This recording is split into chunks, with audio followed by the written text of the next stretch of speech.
At this time, I have the distinct honor to introduce our distinguished guest speaker.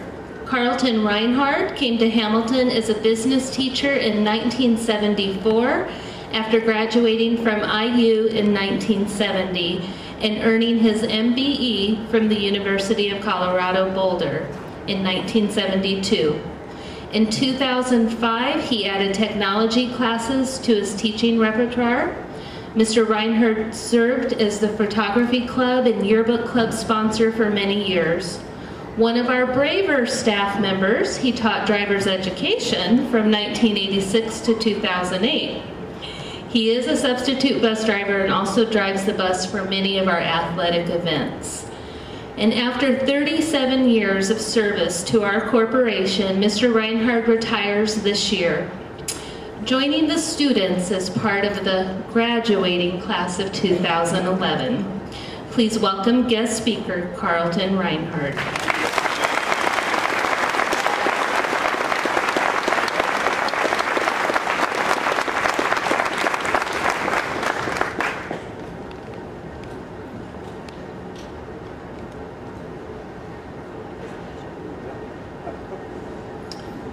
This is the first time a guest speaker has used the visuals here, so this is new for us. So we'll see how it goes.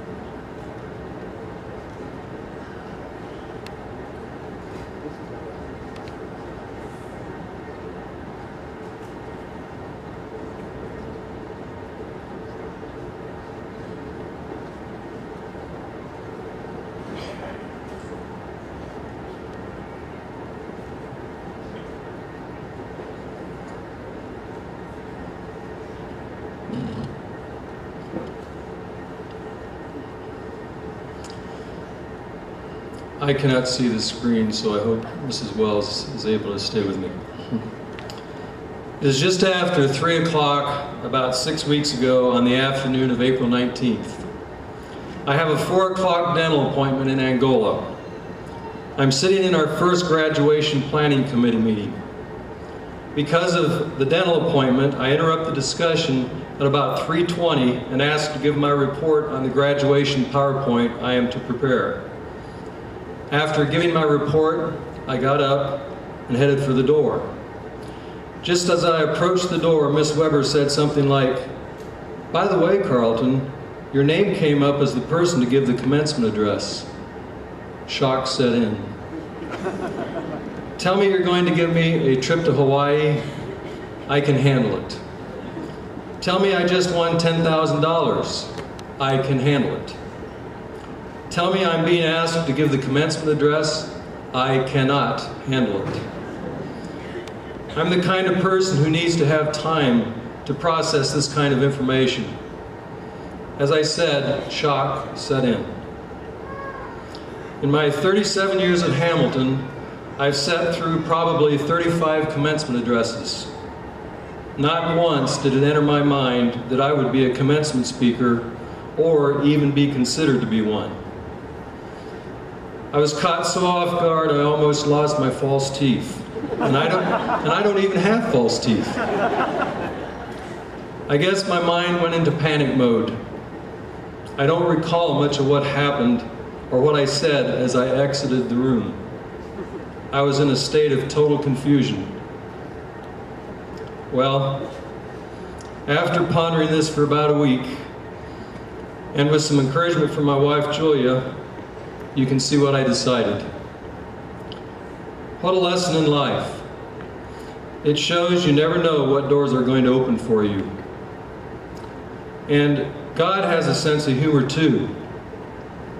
You see, I'm 63 years old and have taught for 40 and a half years. 37 of those years have been in Hamilton. And Miss Weber told you that I'm retiring this year. That means that counting my elementary, high school, college years, I have been in school about 57 years. The word commencement means a beginning or a start. Today was my last day of ever having students in my classroom, and here I am giving a commencement address on the day that represents the end of my career. God does indeed have a sense of humor. As I settled down and started to focus on what was being asked of me, I recognized that I have been given an opportunity to share some final thoughts with this group of students we are honoring and celebrating with today. And I also realized I was given an opportunity to challenge and touch the life of these graduates and each one of you in this gymnasium with a message I believe in and have tried to emphasize in my classroom over the years. One piece of advice I give you is, do not compare yourself with others. Be true to yourself. My former keyboarding students know that I have often told them not to compare their keyboarding speed with others in the class. But look at yourself. Notice the improvement you make as you practice and work to become the best that you can be. Be proud of what you can do. Take pride in who you are. Likewise, to the class of 2011, don't compare yourself with other graduates as you begin this next chapter in your life. It does not matter whether you plan to be a lawyer, a farmer, a teacher, a firefighter, an accountant, or a musician. It doesn't matter if you go to the military, a four-year college, a two-year college, a trade school, or no school. It matters that you are using your God-given talents and abilities to their fullest. Be happy with who you are. Too often as we go through life's journey, we look at the successes of others and do not take time to appreciate what we have accomplished. Let me share the following story with you. It is a story from India that was adapted by storyteller Dan Gibson. It is called The Wonderful Cracked Pot. Once there was a man who carried water every day from a stream to his house. He carried it in two large pots hung on each side of a pole slung across his neck. He called them his wonderful pots. One pot was perfect. It was always full of water at the end of the long walk from the stream. The other pot was cracked. It leaked and always arrived at the house only half full. One day by the stream, it spoke to the man. "I am ashamed of myself," it said. "Why?" the man asked. "Water leaks out the crack in my side all the way back to your house," the pot said. "Because I'm not perfect, you cannot bring home two full pots of water. I'm a failure, just a cracked pot." "You should not feel that way," the man said. "You are not a failure. You are a wonderful pot, and you can prove it to yourself. As we return to the house today, look carefully alongside the path. When we get home, tell me what you saw." All the way home, the cracked pot paid attention to everything he saw. At home, the man asked, "What did you see?" "Flowers," said the cracked pot. "I saw lots of flowers." "Yes, you did. Aren't they beautiful?" "Yes," said the pot. "But once again, half the water I was carrying leaked out. I'm sorry." "There's no need to be sorry," said the man. "Tell me, did you notice where the flowers were growing?" "Well, yes," he said, a little puzzled. "They were only on my side of the path, but not on the other side. Why is that?" "For all these years," the man said, "I have planted flower seeds on your side of the path. Every day as we walked back from the stream—" "Oh," the pat interrupted, shaking with excitement. "I watered the seeds through the crack in my side, and the seeds sprouted, and the flowers bloomed, and—" "Yes," said the man, who was as excited as the pot. "Because you are the way you are, everyone in the village can decorate their homes with beautiful flowers. Each of us is a cracked pot in one way or another," he said. but there is still no limit to the beauty we can create. From that day on, the cracked pot knew just how wonderful it really was. So, what can we learn from this story? We are all cracked pots. None of us is perfect. We are touching lives in ways we are not even aware of as we carry ourselves through our journey called life. Many of you in this audience today have been former students of mine. I have touched your life, and you have touched my life. One student in particular is not only touching my life today, but many of you also. Everyone who knows her has probably looked at this graduating class sitting here and thought to themselves how Brittany Ewing should be here with us. The reality is, she is recovering from a serious head injury from an automobile accident. But look how she has touched lives without being aware of it. The Caring Bridge website that her grandmother updates has had over 28,000 hits. Our school has had a fundraiser dance. Cheer and dance for Brittany shirts are available. And pull tabs have been collected for the Ronald McDonald House because Brittany has touched lives in our community. Like Brittany, each of us in this auditorium is touching lives in ways we are unaware. So it is important that we touch lives in a positive manner. The wonderful cracked pot story also tells us that every job is important. The pot that was not cracked also has a story to tell. It fulfilled its purpose by supplying water to those who used it after it was delivered to the man's house. Both pots were important. I cannot imagine how our school would succeed without good bus drivers, maintenance and custodial personnel, cooks, teachers, substitute teachers, office staff, principal, superintendent, and school board members. Each position requires a different set of skills and expertise, and each plays an important part in making our school system the best it can be. I graduated from Lancaster High School near Bluffton in 1965. It is now Norwell. When I was in high school, I was heavily involved in the vocal music program. My favorite group was the Pleasantdale Boys Barbershop Quartet. This is a picture of us taken somewhere around 1961. On the left side is my cousin, first tenor, Jeff Shady. I'm the good-looking guy next to him, and I sang second tenor. My identical twin brother's next. He sang baritone. And incidentally, he's in the audience tonight, so if you think you're sitting beside me, I'm actually up here. And the bass is our good friend, Tim Mann. One of the songs we sang back in the early 1960s was written by Douglas Mallock, and it was titled, "Be the Best of Whatever You Are." About 2 years ago, my brother wanted to use the song for a presentation he was giving. So this second picture shows what we look like 45 years later. We got together and after a couple hours of practice recorded what you're about to hear. I want you to pay close attention to the words. It has a powerful message that regardless of whatever you do in life, be the best of whatever you are.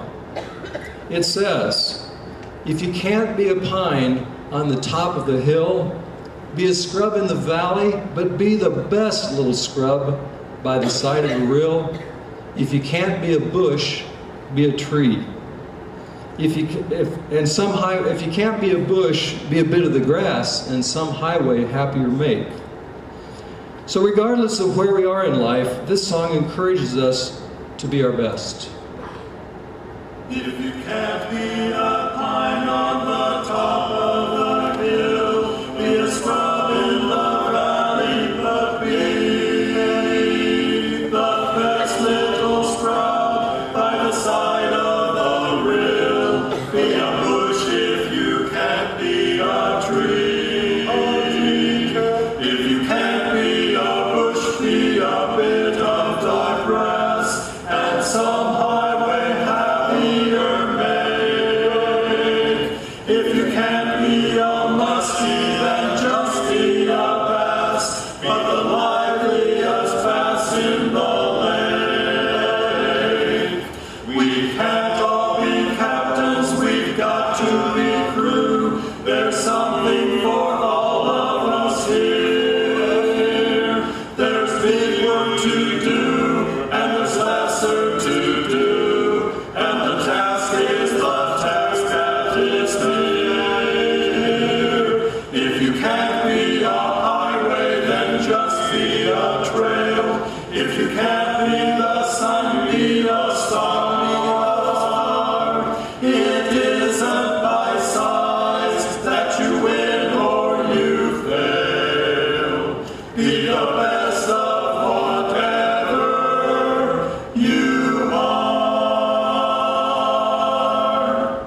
To each person in this auditorium, as you walk out of the door of this building tonight, I challenge you to be the best of whatever you are.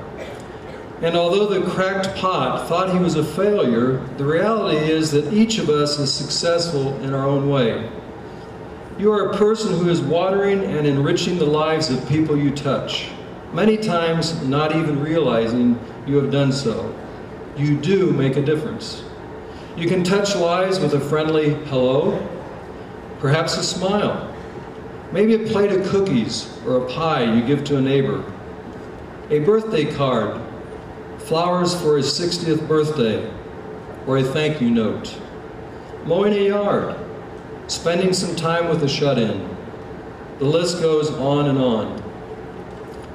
To my fellow retiring teachers, Brian Miller, Sharon Baker, Luann Holman, and custodian Barb DeWitt, I would remind you to remember that although we are retiring from careers and education, we are simply commencing into another part of our lives. We're older than these graduates and therefore have a few more cracks in our pots than they do, but that just means we can water more lives. And to you students that we are honoring this evening, the Hamilton High School class of 2011, regardless of your ability, regardless of the number of college degrees you will have or won't have, regardless of the amount of money you make, each of you has an important gift to share. Live life in a positive manner using the gifts that God has given you. The world awaits you. The world is yours. Savor this moment and remember Mr. Reinhard's words directed to you. Be the best cracked pot you can be. And finally, to the people of the Hamilton community and Hamilton Community Schools, I want to say, the road has indeed been lined with many beautiful flowers as I have made this awesome journey. My life has been nurtured by each of you. Thank you for a great 37 years and best wishes to the class of 2011 as together we commence into our new stage of life.